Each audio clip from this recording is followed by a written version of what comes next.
فرعون دنیا کا واحد انسان ہے جس نے کہا میں سب سے بڑا رب ہوں، اور اپنے آپ کے رب ہونے کا دعویٰ انسانوں میں صرف فرعون کا ہے۔ اس کی ایک باندھی مسلمان ہو گئی، موسیٰ علیہ السلام کا کلمہ پڑھ لیا، ایمان چھپتا نہیں، وہ پتہ چل گیا۔ فرعون نے اس کو پکڑوایا، اس کی 2 بچیاں، ایک دودھ پیتی ایک ساتھ چلتی، اور اس نے اپنے دربار میں کڑھا میں تیل ڈلوایا، نیچے آگ لگوائی، تیل ابلنے لگا۔ جب وہ پوری طاقت سے ابلنے لگا تو اس نے فرعون کی باندھی سے کہا، یہ آگ تیرے سامنے ہے، جلتا ہوا تیل ہے، موسیٰ کے رب کو مانے گی تو پہلے تیری بچیوں کو جلاؤں گا، پھر تجھے جلاؤں گا، اور اگر مجھے رب مانے گی تو تیرے گھر کو سونے چاندی سے بھر دوں گا۔ سنو اس نے کیا کہا۔ وہ کہنے لگی، فرعون یہ تو میری 2 ہیں، میری 100 ہوتی تو اللہ کے نام پہ آج میں قربان کر دیتی، کر جو تجھے کرنا ہے۔ فرعون پاگل ہو گیا، غصے میں کہنے لگا، اس کی بڑی بیٹی کو ڈال دو۔ تو انہوں نے اس کو یوں ٹانگوں سے پکڑا، اور وہ چیختی چلاتی ہوئی ماں کا ایک بول اس کی جان بچا سکتا تھا۔ پھر وہ گھر جا کر توبہ کر لیتی، وہ کہتی، یا اللہ مجھے معاف کر دے، میں نے کلمہ کفر کہا۔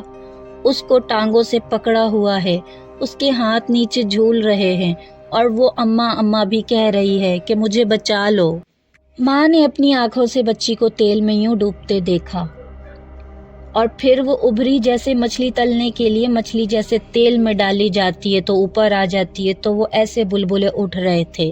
ایک ہی لمحے میں تو اس کی جان گئی، ایک آنسو کا قطرہ اس نے نہیں نکلنے دیا اپنی آنکھوں سے، اور اپنے دل کو جو مضبوط کیا۔ میرے رب کی رحمت محبت حرکت میں آئی، اللہ نے ماں کی آنکھوں سے پردہ ہٹا دیا، اور ماں نے اپنی بیٹی کی روح کو نکلتے دیکھا، اور وہ کہہ رہی ہے، ماں جی ڈرنا نہیں، صبر کرو، جنت تیار ہے۔ معصوم بچی کو پتہ بھی نہیں تھا کہ کیا ہونے والا ہے، اس کو پکڑ کے یوں ڈالا، اس کی تو آہ بھی نہ نکلی، اور وہ مچھلی کی طرح تلی گئی، اور پھر ماں کا کلیجہ پھٹا۔ اللہ نے پھر آنکھوں سے پردہ ہٹا دیا، اور انہوں نے اپنی بچی کی روح کو نکلتے دیکھا، اور وہ کہہ رہی ہے، ماں جی تھوڑی دیر کا صبر، جنت تیار ہے۔ اللہ کو پایا سب کچھ پایا، اللہ کو کھو دیا سب کچھ کھو دیا۔ جب اس کو پکڑ کے لے جانے لگے، اس نے فرعون کو دیکھا، فرعون اس کی آنکھوں میں آنکھیں نہیں ڈال سکا، نظریں نیچی ہو گئیں اس کی۔ کہنے لگی، میری ایک بات مانو گے، میری ایک خواہش پوری کرو گے؟ فرعون نے پوچھا، کیا؟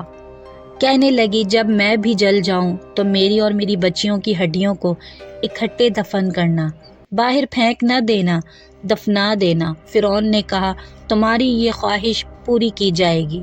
اس نے کہا، پھر پیچھے ہٹ جاؤ، میں نے اللہ کو جان دینی ہے، مجھے دھکا دینے کی ضرورت نہیں ہے، میں اپنے اللہ سے ملنے جا رہی ہوں۔ سبحان اللہ، جب اللہ مطلوب ہوتا ہے تو موت محبوب بن جاتا ہے۔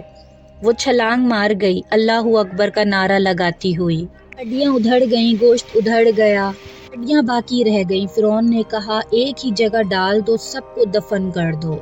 2000 سال کے بعد، موسیٰ علیہ السلام کے 2000 سال کے بعد جناب رسول اللہ صلی اللہ علیہ وآلہ وسلم دنیا میں تشریف لائے۔ 40 سال کی عمر میں نبوت ملی، 50 سال کی عمر میں معراج ہوا۔ 2050 سال کے بعد میرے نبی صلی اللہ علیہ وآلہ وسلم کی سواری بیت المقدس جا رہی ہے، اور بیت المقدس پر جب وہ اوپر پہنچے ہیں تو مصر وہاں سے قریب ہو جاتا ہے۔ جب وہ اترنے لگے تو میری نبی صلی اللہ علیہ وآلہ وسلم نے کہا، جبرائیل جنت کی خوشبو آ رہی ہے۔ ابھی تو جنت اوپر ہے، ابھی تو اوپر جانا ہے، تو یہ زمین سے جنت کی خوشبو کیوں آ رہی ہے؟ تو جبرائیل علیہ السلام نے عرض کیا، یا رسول اللہ، فرعون کی ایک باندھی تھی جو اللہ سے سودا کر گئی اپنی جان کا اور اپنی بچیوں کا، اس کی بچیوں کی ہڈیوں کو جہاں دفن کیا گیا ہے، جس دن دفن کیا گیا ہے، اس دن سے لے کر آج تک یہ خوشبو آ رہی ہے، اور یہ قیامت تک